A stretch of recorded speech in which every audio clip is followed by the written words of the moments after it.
बच्चों, कैसे हो आप सभी लोग। आई होप आप सब लोग बहुत अच्छे होंगे और अपनी हेल्थ का भी बहुत अच्छे से ध्यान रख रहे होंगे।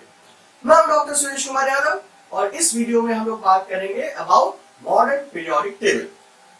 पिछले वीडियोस में हम लोगों ने मॉडर्न पीरियोडिक टेबल से पहले की डेवलपमेंट की बात की थी। हम लोगों ने मेंडलीफ की पीरियोडिक टेबल की बात की थी, फिर मॉडर्न पीरियोडिक लॉ की बात की थी, फिर नील बोर के चालाकी की बात की थी। याद है कुछ? एक सेकंड में देख लेते हैं जल्दी से।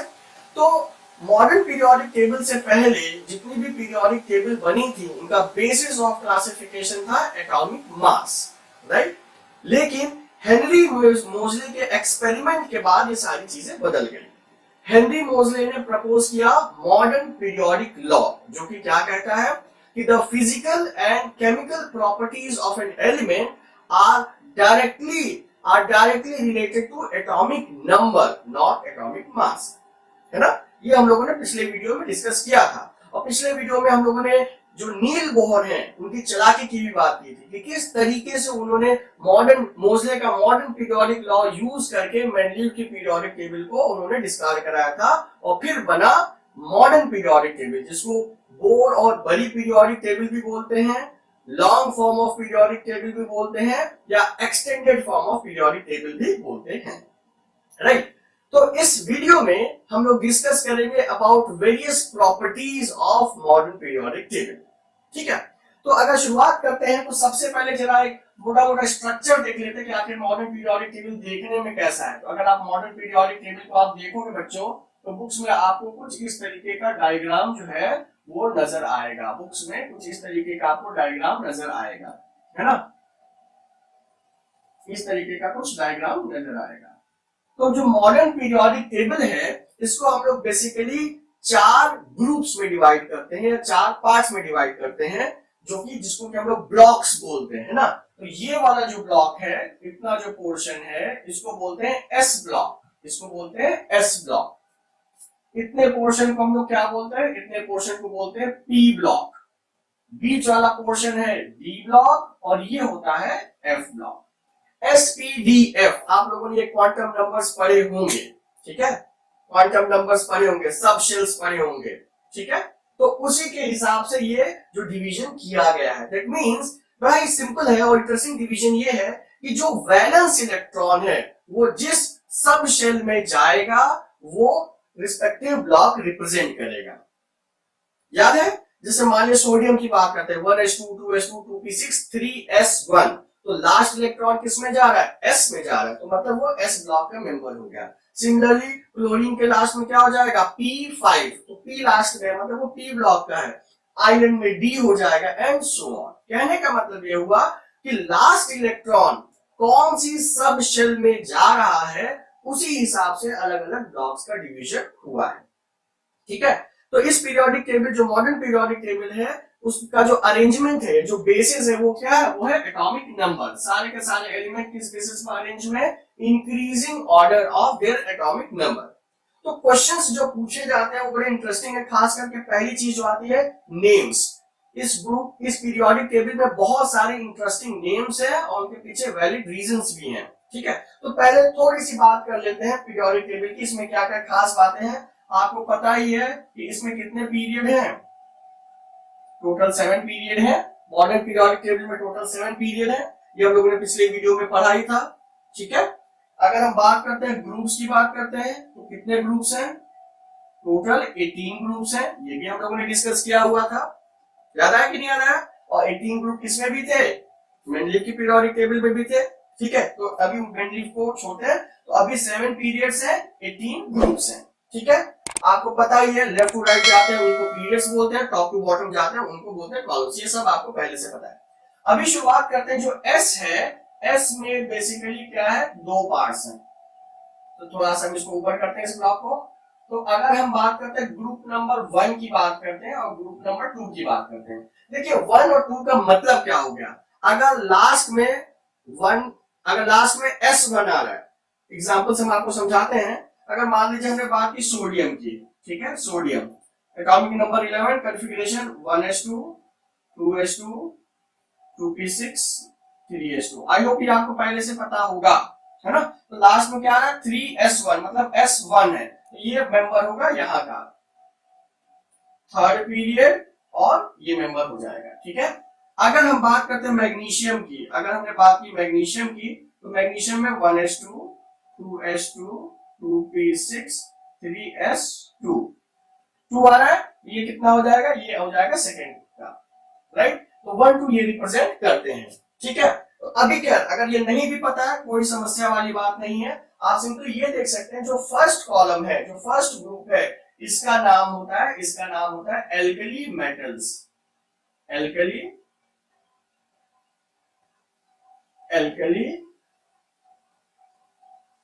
मेटल्स,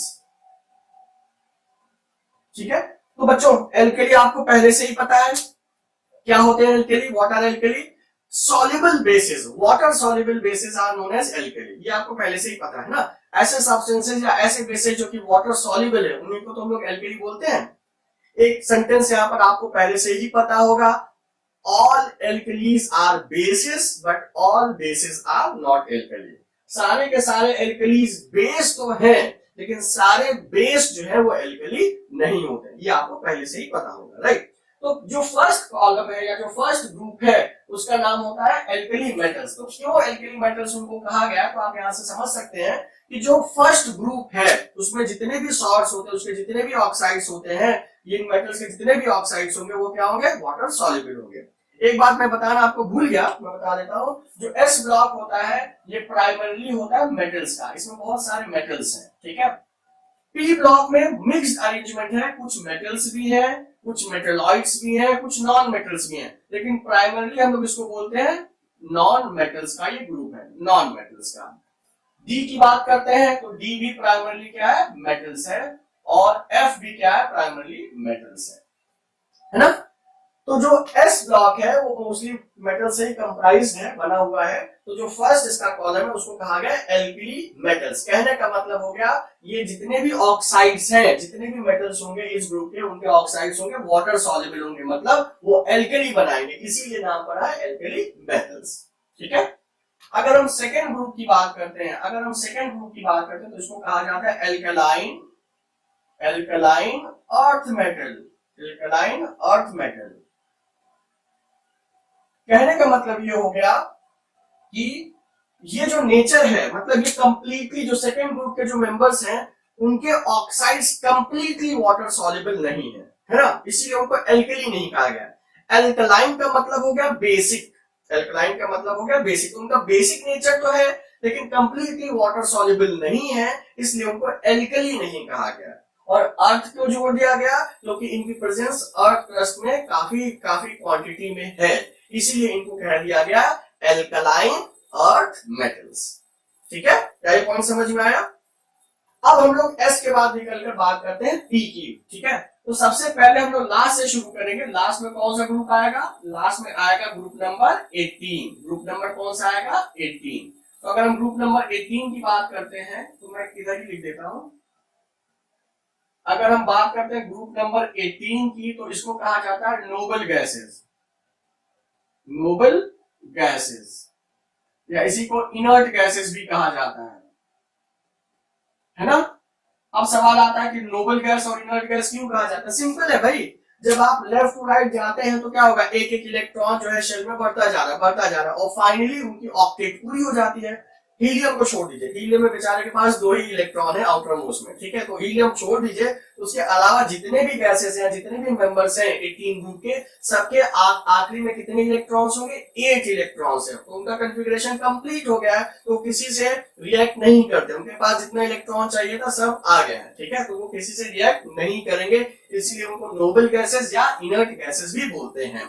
मेंडलीव की पीरियोडिक टेबल में इसी को ही जीरो ग्रुप कहा गया था, याद है। Anyway, अब हम लोग उससे जस्ट एक पहले की बात करते हैं, तो मतलब ये कौन सा ग्रुप नंबर हो जाएगा, ये बात हम लोग कर रहे हैं किस कौन से नंबर की बात कर रहे हैं, ये हम लोग बात कर रहे हैं 17 ग्रुप की। तो 17 ग्रुप में देखिए होता क्या है, ये 17 ग्रुप होते हैं जिसको बोलते हैं हेलोजेंस। क्या बोलते हैं, हेलोजेंस। तो हेलोजेंस के बारे में खास बात क्या है, हेलो का मतलब होता है सॉल्ट। तो जो ये ग्रुप नंबर 17 है वो मेटल के साथ में कंबाइन करके सॉल्ट बनाते हैं, क्लोरीन, फ्लोरीन, ब्रोमीन, आयोडीन। तो किसी भी मेटल के साथ में ये रिएक्ट करके सॉल्ट बनाते हैं। तो हेलोजन का मतलब होता है सॉल्ट फॉर्मिंग। तो 17th ग्रुप को हम लोग क्या बोल देते हैं, हैलोजेंस। ठीक है, 17 के बाद नंबर किसका आया, 17 के बाद ऑब्वियसली नंबर आएगा 16 का, है ना। तो 16 को हम लोग बोल देते हैं चैल्कोजेंस। चैल्कोजेंस, कैल्कोजेंस, जो कहना हो आप कह सकते हैं, या सिंपली इसको बोलते हैं ऑक्सीजन फैमिली, ऑक्सीजन फैमिली। ओसीसीटी को ऑक्सीजन सल्फर सिलीनियम, है ना। ओसीसीटी को अभी आगे भी बताएंगे कैसे याद करना है, राइट। इसके बाद अगर हम 15th की ग्रुप की बात करते हैं, 15th की बात करते हैं, तो लाइनें थोड़ी टेढ़ी हो रही हैं, तो इसको थोड़ा आप समझ लीजिएगा, उससे कोई दिक्कत वाली बात नहीं है। तो अगर हम 15th की बात करते हैं, तो 15 को बेसिकली हम लोग बोलते हैं पिंटोजेंस, पिंटोजेंस, या इसी को सिंपली हम लोग बोलते हैं nitrogen family, nitrogen family, right. Group number 15 के बाद ग्रुप नंबर किसका आएगा, नंबर आएगा किसका, 14 का, नंबर आ गया 14 का। तो 14 जो ग्रुप है इसको हम लोग बोलते हैं कार्बन फैमिली, कार्बन फैमिली। और जो 13th ग्रुप है इसका नाम होता है कौन सा, इसका नाम हो जाएगा बोरॉन फैमिली, राइट। तो ये तो हो गया पी ब्लॉक। तो जैसे एस ब्लॉक का यूनिक नेम था, उसमें alkali metals, alkaline earth metal, वैसे जो पी ब्लॉक होगा उसमें नोबल गैसेस, हैलोजेंस, कैल्कोजेंस या ऑक्सीजन फैमिली, पिंटोजेंस, कार्बन फैमिली और बोरॉन फैमिली, राइट। अब जो डी ब्लॉक है, डी ब्लॉक का एक अलग से नाम है। अगर आप ध्यान से देखें बच्चों तो आपको दिखेगा एक्सट्रीम लेफ्ट में बहुत ही अच्छे मेटल्स हैं और एक्सट्रीम राइट में बहुत ही अच्छे नॉन मेटल्स हैं, है ना। एक्सट्रीम लेफ्ट में बहुत अच्छे मेटल्स हैं और राइट में बहुत अच्छे नॉन मेटल्स हैं। तो आप देख रहे हो ना कि ये मेटल से नॉन मेटल्स की तरफ शिफ्ट हो रहा है, मेटल से नॉन मेटल्स की तरफ शिफ्ट हो रहा है, या ऐसे भी कह सकते हैं मेटल से नॉन मेटल्स की तरफ ट्रांजिशन हो रहा है, चेंज हो रहा है। इसी वजह से जो डी ब्लॉक के एलिमेंट्स होते हैं इनको ट्रांजिशन एलिमेंट्स भी कहा जाता है, transition elements, right, transition elements भी कहा जाता है। क्या ये पॉइंट समझ में आया, क्योंकि इधर मेटल्स है इधर नॉन मेटल्स है, तो ये जो चेंज हो रहा है इसकी वजह से इनको ट्रांजिशन मेटल से ट्रांजिशन एलिमेंट्स कहा जाता है, राइट। अब जरा इस बेचारे एफ ब्लॉक की बात करते हैं, जो कि लेंथेनाइड और एक्टिनाइड है। मैं बाकी हटा देता हूं, थोड़ा कम कर देता हूं, नंबर नहीं रखता हूं। जो लेंथेनाइड, इनको लेंथेनाइड और एक्टिनाइड भी कहा गया है। तो इनकी अगर आप पोजीशन देखेंगे बच्चों, बड़ी इंटरेस्टिंग पोजीशन है। पीरियड नंबर 6 और पीरियड नंबर 7, ये पूरा का पूरा जो एफ ब्लॉक है वो एक ही ग्रुप में फिटिंग है, वो भी खास करके पीरियड नंबर 6 और पीरियड नंबर 7 में ही ये दोनों प्रेजेंट है, ठीक है। तो ये पूरा का पूरा इम्बेडेड है कहां पर, ट्रांजिशन एलिमेंट्स में, मतलब पूरा का पूरा एफ ब्लॉक घुसा हुआ है कहां, डी ब्लॉक के अंदर। तो इसीलिए इसका नाम क्या पड़ गया, इनर ट्रांजिशन एलिमेंट्स। क्या नाम पड़ेगा, इनर ट्रांजिशन एलिमेंट्स। इसको हम लोग बोलते हैं इनर ट्रांजिशन एलिमेंट्स, राइट। तो मॉडर्न पीरियोडिक टेबल में नेम्स इंपॉर्टेंट हैं क्योंकि बहुत बार पूछा जाता है। और दूसरी खास बात क्या है, आई होप आपको पीरियोडिक टेबल याद हो गई होगी। नहीं याद हुई है तो हम लोग अपकमिंग वीडियोस में इसको कैसे याद करेंगे वो भी हम लोग डिस्कस करेंगे, लेकिन ये याद करना बहुत जरूरी है क्योंकि जो क्वेश्चंस पूछे जाते हैं ना, जो प्रॉपर्टीज पूछी जाती है, तो अगर आप एलिमेंट्स की रिलेटिव पोजीशन नहीं पता अगर याद रखेंगे तो आप भी क्वेश्चंस को सॉल्व नहीं कर पाएंगे, ठीक है बच्चों। तो आपको पीरियोडिक टेबल याद करनी है, तो नेक्स्ट वीडियोस में हम लोग डिस्कस करेंगे कि आप मॉडर्न पीरियोडिक टेबल कैसे याद कर सकते हैं, ठीक है। तो बच्चों मॉडर्न पीरियोडिक टेबल के कुछ एडवांटेजेस की भी बात कर लेते हैं। अगर हम बात करते हैं कुछ एडवांटेजेस, तो आपको ये पहले से ही पता है कि जो भी मेंडलीफ पीरियोडिक टेबल की डिसएडवांटेजेस थी वो सारी की सारी एडवांटेजेस ही तो है यहाँ पर। दैट मींस कि position of isotope rectified, similar were separated, dissimilar were group together rectified, anomalous pairs rectified. लेकिन अभी भी दो प्रॉब्लम्स एग्जिस्ट करती हैं। कौन कौन सी प्रॉब्लम्स एग्जिस्ट करती हैं, पोजीशन ऑफ हाइड्रोजन कि भाई उसको मेटल के साथ रखना है कि नॉन मेटल के साथ रखना है, पहली बात। दूसरी बात, लेंथेनाइड्स और एक्टिनाइड्स को अभी भी मेन टेबल में इनकॉर्पोरेट नहीं किया जा सका। ठीक है, तो अगर एडवांटेजेस की बात करते हैं, यहां पर पोजीशन ऑफ आइसोटोप्स, ये हो गया सही। ठीक है, सिमिलर वर सेपरेटेड और डिसिमिलर ग्रुप टुगेदर, ये भी सही। एनॉमलस पेयर्स, ये भी सही। तो जो 5 प्रॉब्लम्स थी उसमें से 3 तो सही हो गई, 3 तो एकदम सही हो गई, लेकिन जो चीजें रह गई हैं वो क्या है, डिसएडवांटेजेस। उसमें क्या है, पहला है पोजीशन ऑफ हाइड्रोजन। हाइड्रोजन की पोजीशन आज भी डाइसी है कि भाई उसको किधर रखना है, मेटल के साथ रखना है, नॉन मेटल के साथ में रखना है, क्योंकि उसमें तो दोनों ही प्रॉपर्टी है ना। दूसरा position of lanthanides and actinides, मतलब जो एफ ब्लॉक है इसको मेन टेबल में अभी भी जगह नहीं मिल पाई है। तो देखिए, पोजीशन ऑफ हाइड्रोजन की अगर बात करते हैं तो उसको तो क्लब किया गया है फर्स्ट ग्रुप में। रीजन बीइंग वो बहुत बार जो है वो मेटेलिक प्रॉपर्टी शो करता है, इसलिए उसको मेटल के साथ क्लब कर दिया गया। और उसका एटॉमिक नंबर भी तो 1 है, तो वो भी एक बेसिस है जिसकी वजह से उसको मेटल के साथ में क्लब किया गया है। दूसरी बात, लेंथेनाइड्स और एक्टिनाइड्स को क्यों नहीं फिटिंग कर लिया गया? भाई लेंथेनाइड और एक्टिनाइड को अगर आप मेन टेबल में फिटिंग कर लेंगे तो जो मेहनत से प्रॉपर्टीज मैच हुई है, similar properties top to bottom match हुई है, वो सब गड़बड़ा जाएंगे। तो इसीलिए आज की तारीख में भी लेंथेनाइड और एक्टिनाइड को अलग ही रखा गया कि भाई तू अलग ही रह ले, बाकी टेबल तो सही रहेगी, है ना। तो ये कुछ एडवांटेजेस और डिसएडवांटेजेस हैं इसके मॉडर्न पीरियोडिक टेबल के। ओके, तो आई होप आपको मॉडर्न पीरियोडिक टेबल समझ में आया होगा, है ना बच्चों। तो अगर समझ में आया है तो आपको पता है क्या करना है, यस, लाइक, कमेंट, सब्सक्राइब और अपने दोस्तों के साथ शेयर। कोई भी चीज नहीं समझ में आए आप डेफिनेटली कमेंट सेक्शन में लिखिए ताकि उसको नेक्स्ट वीडियोस में टेकअप किया जा सके।